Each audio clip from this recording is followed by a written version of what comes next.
এরই মধ্যে বিশ্বের 40টি দেশের 54টি জাতিসংঘ শান্তিরক্ষা মিশন সম্পন্ন করেছে বাংলাদেশের শান্তিরক্ষীরা। এখনো আছে তারা আরও 10টি মিশনে। রাজধানীর বঙ্গবন্ধু সম্মেলন কেন্দ্রে আয়োজিত অনুষ্ঠানে প্রধানমন্ত্রী জানান, বাংলাদেশের শান্তিরক্ষীদের সুনাম আর সরকারের কূটনৈতিক সাফল্যের কারণে এখন উচ্চ ক্ষমতা সম্পন্ন পদে নিয়োগের প্রস্তাব এসেছে। অতি সম্প্রতি জাতিসংঘ সদর দপ্তর এবং শান্তিরক্ষা মিশন সমূহে উচ্চ পর্যায়ের গুরুত্বপূর্ণ বিভিন্ন পদে আমাদের সেনা অফিসারদের নিযুক্তির প্রদানের প্রস্তাব আমরা পেয়েছি। এগুলো আমাদের সফল ও বলিষ্ঠ কূটনীতিরই সাফল্য। এ সমস্ত পদ আরও অধিক মাত্রায় প্রাপ্তির লক্ষ্যে আমাদের প্রচেষ্টা অব্যাহত রয়েছে।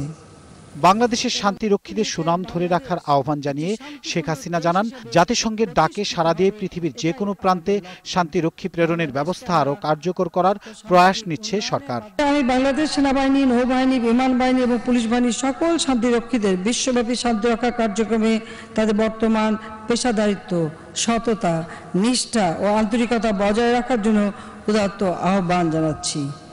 প্রয়োজনীয় সকল সরঞ্জাম সহ বাংলাদেশের সকল শান্তিরক্ষী যাতে আরও আত্মবিশ্বাসের সাথে জাতিসংঘের আহ্বানে সাড়া দিতে পারে, সেজন্য সরকারের সকল প্রয়াস অব্যাহত থাকবে। এ পর্যন্ত যে 124 জন বাংলাদেশের শান্তিরক্ষী নিহত হয়েছে তাদের প্রতি গভীর শ্রদ্ধা জানান শেখ হাসিনা।